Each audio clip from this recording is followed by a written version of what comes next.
आज आपण शिकणार आहोत मराठी महिने. काय शिकणार आहोत? मराठी महिने. तर सगळ्यात पहिल्यांदा आपल्याला निपुणच्या साहित्य पेटीमध्ये असं एक चक्र भेटलेलं आहे. हे चक्र आहे मराठी महिन्यांचं. कशाचं चक्र आहे? मराठी महिन्यांचं चक्र आहे. तर याच्यामध्ये आपल्याला काय काय दाखवलेलं आहे बघा. सगळ्यात पहिले तर आपल्याला गुलाबी रंगामध्ये महिने दाखवलेले आहेत. तो कोणत्या नंबरचा महिना आहे ते पण दाखवलेलं आहे आणि त्याच्यानंतर त्या महिन्यांमध्ये ऋतू कोणता येतो ते पण दाखवलेलं आहे. ठीक आहे. त्याच्यानंतर तारखा दाखवलेल्या आहेत की आज कोणती तारीख आहे, कोणत्या महिन्याची कोणती तारीख आहे हे पण आपण काढू शकतो. कळलं? म्हणजे हे आपण घड्याळासारखं लावू शकतो आणि रोजच्या रोज आपण तारखा काढू शकतो. समजा आज कोणत्या महिन्याची कोणती तारीख आहे. इथे दिसते तुम्हाला आकडे फिरताना? हो. हे सगळं आपल्याला या चक्रातून कळेल. ठीक आहे. आणि हे चक्र जसं आपल्या घड्याळ असतं की तसं आपण हे चक्र लावून आपला आजचा तारीख, महिना, वर्ष काढू शकतो. बर, वर्ष नाही, तारीख आणि महिना काढू शकतो. तर आपला सगळ्यात पहिला महिना कोणता आहे? चैत्र. बरोबर. चैत्र महिना आहे सगळ्यात पहिला महिना. ठीक आहे. त्याच्यानंतर दुसरा महिना आहे वैशाख. कोणता महिना आहे? वैशाख. बरोबर. आपला दुसरा महिना आहे वैशाख. तिसरा महिना आहे ज्येष्ठ. काय आहे? ज्येष्ठ. चौथा महिना आहे आषाढ. कोणी सांगितलं? मोहिनी. बरोबर. आषाढ. त्याच्यानंतर त्याच्या पुढचा महिना आहे कार्तिकी. नाही, आषाढ नंतर येतो श्रावण. 5 नंबरचा महिना आहे श्रावण. कोणता महिना आहे? श्रावण. श्रावणच्या नंतर येतो भाद्रपदात. गणपती कधी असतात? भाद्रपद महिन्यात. बरोबर. याच्यानंतर भाद्रपद गेल्यानंतर येतो आषाढ. आषाढ झाला आधीच. आषाढ झाला, मग श्रावण झाला, मग भाद्रपद झाला, मग येतो आश्विन. आश्विन महिन्यामध्ये असते दिवाळी. काय असतं? आश्विन. आश्विन नंतर पुढचा महिना येतो कार्तिक. कोणता महिना येतो? कार्तिक. Very good. कार्तिक नंतर येतो मार्गशीर्ष. गुरुवारची पूजा करतात माहित आहे ना? ती करतात मार्गशीर्ष महिन्यामध्ये. कार्तिक महिन्यामध्ये आपल्याकडे काय येतं? दिवाळी. अश्विन आणि कार्तिक महिन्याच्या अश्विनी महिना संपतो आणि कार्तिक महिना सुरू होतो. त्या दरम्यान असते दिवाळी. ठीक आहे. त्याच्या मार्गशीर्ष झाल्यानंतर येतो पौष. काय येतो? पौष. नंतर येतो माघ. काय येतो? माघ. आणि सगळ्यात शेवटचा महिना असतो एप्रिल. इंग्रजी महिना झाला. सगळ्यात शेवटचा महिना असतो फाल्गुन. बरोबर. सगळ्यात शेवटचा 12वा महिना आहे फाल्गुन. फाल्गुन महिन्यामध्ये असते होळी. काय असतं? होळी. आता परत एकदा आपण पूर्ण चक्र बघूया. सगळ्यात पहिले येतो चैत्र. चैत्र महिन्यामध्ये असतो गुढीपाडवा. काय असतो? Very good. याच्यानंतर येतो वैशाख. काय येतो? वैशाख. वैशाख महिन्यामध्ये आपल्याकडे खूप ऊन असतं. खूप ऊन असतं वैशाख महिन्यामध्ये. याच्यानंतर येतो ज्येष्ठ. ज्येष्ठ महिन्यामध्ये नाही, उन्हाळा 4 महिने चालतो ना.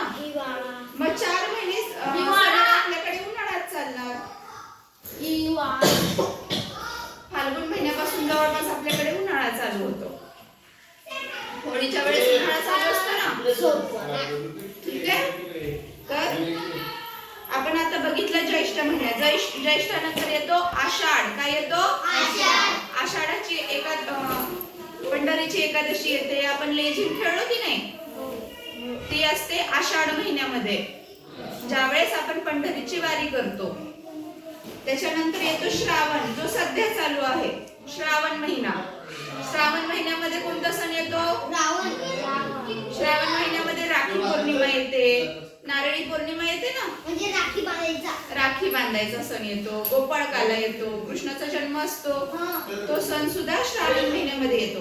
याच्यानंतर पुढचा महिना आहे भाद्रपद. भाद्रपद महिन्यात मी आताच सांगितलं कोणता सण असतो भाद्रपद महिन्यात? Very good. गणपती. गणपतीच्या नंतर येतो आश्विन आणि कार्तिक. आश्विन महिन्यामध्ये असते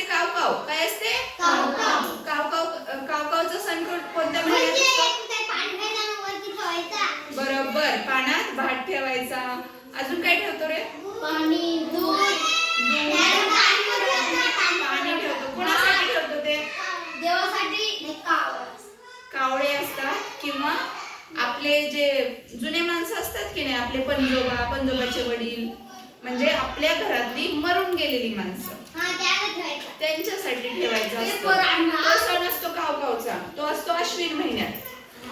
त्याच्यानंतर कार्तिक, अश्विन महिन्याची शेवट आणि कार्तिक महिन्याची सुरुवात, तेव्हा असते दिवाळी. काय असतं? दिवाळी. ठीक आहे. त्याच्यानंतर असतो मार्गशीर्ष. मार्गशीर्ष महिन्यात कोणता सण येतो रे? मार्गशीर्ष महिन्यामध्ये कोणता सण येतो? गुरुवार. लक्ष्मीचे गुरुवार असतात ना, ते मार्गशीर्ष महिन्यात असतात. आणि दत्ताची जयंती असते. दत्त जयंती आहे ना, ती पण येते मार्गशीर्ष महिन्यामध्ये. त्याच्यानंतर येतो पौष महिना. काय? पौष महिना. पौष महिन्यामध्ये आपल्याकडे संक्रांत असते. काय असतं? किंक्रांत असते, संक्रांत असते. पतंग उडवता का तुम्ही? ते. त्याच्यानंतर पौष महिना आहे 10वा. माघ महिना कितवा आहे? 11वा. आणि फाल्गुन महिना आहे 12वा. याच्यानंतर आपण ऋतू कोणत्या वेळेस कोणता ऋतू आहे ते पण बघणार आहोत. हे आहेत मराठी ऋतू. इंग्रजी ऋतू जे आहेत, मुख्य ऋतू जे आहेत ते आहेत उन्हाळा, पावसाळा, हिवाळा. मुख्य ऋतू कोणते? उन्हाळा. उन्हाळ्याच्या नंतर कोणता येतो? पावसाळा. पावसाळ्याच्या नंतर कोणता ऋतू येतो? हिवाळा. Very good. हे मुख्य ऋतू झाले. पण त्याच्यानंतर आपल्याकडे उपऋतू पण असतात. म्हणजे एका मुख्य ऋतूमध्ये 2 उपऋतू येतात. एका मुख्य ऋतूमध्ये किती उपऋतू येतात?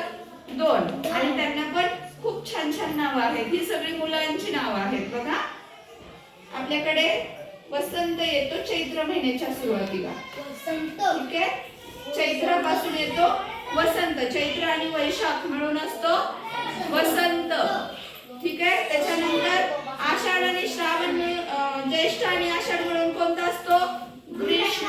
ग्रीष्म ऋतूमध्ये खूप ऊन असतं. ग्रीष्म ऋतूमध्ये काय असतं? वसंत ऋतूमध्ये नवीन पालवी फुटते. चैत्र महिन्याच्या सुरुवातीला नवीन पानं येतात झाडांना. पहिले फुटून जाणार आणि नवीन पानं येणार. कळलं? त्याच्यानंतर त्याच्या श्रावण आणि भाद्रपद कोणता ऋतू आहे इथं असं वाचता येते? कोणता ऋतू आहे? वर्षा. वर्षा. कोणता ऋतू आहे? वर्षा. Very good. ही सगळी मुलांची नावं वाटतायत का? वसंत, ग्रीष्म नाही वाटत, पण वर्षा मुलीचं नाव वाटतंय ना? ओके, ठीक आहे. त्याच्यानंतर अश्विन आणि कार्तिक महिन्यांमध्ये परत आपल्याकडे उकाडा वाढायला चालू होतो थोडासा. पाऊस संपत जातो आणि थंडी अजून चालू झालेली नसते. तो ऋतू असतो शरद. कोणता ऋतू असतो? शरद ऋतू नंतर जेव्हा खरी थंडी, खूप थंडी पडते, तो महिना असतो, तो ऋतू असतो हेमंत. हेमंत. आणि सगळ्यात शिशिर मध्ये पानं गळतात झाडांची. थंडी संपत येते आणि झाडांची पानं गळतात. तो ऋतू कोणता असतो? शिशिर. हे ऋतू कळले तुम्हाला? आणि हे ऋतू असेच असतात. चैत्रामध्ये वसंत असतो, एवढं लक्षात ठेवायचं. ठीक आहे. कळलं? सगळ्यांना कळलं? आता काल आपल्याकडे 2 दिवसापूर्वी नागपंचमी झालेली आहे. नागपंचमीला किती दिवस झाले?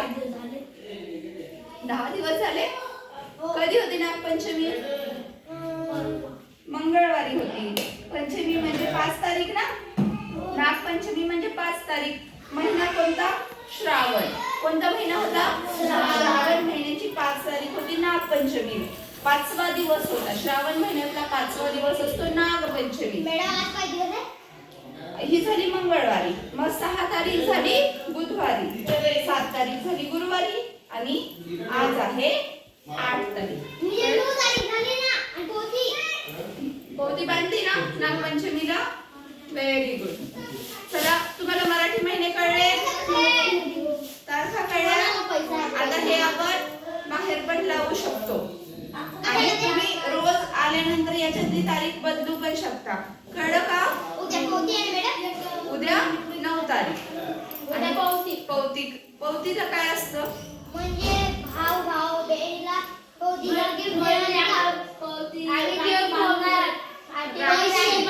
राखी पुढच्या शनिवारी आहे.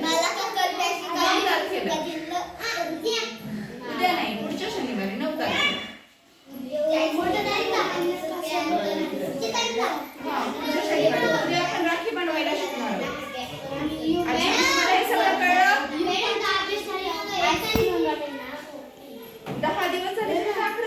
सांगते. महिना असतो 31 दिवसांचा. मराठी महिने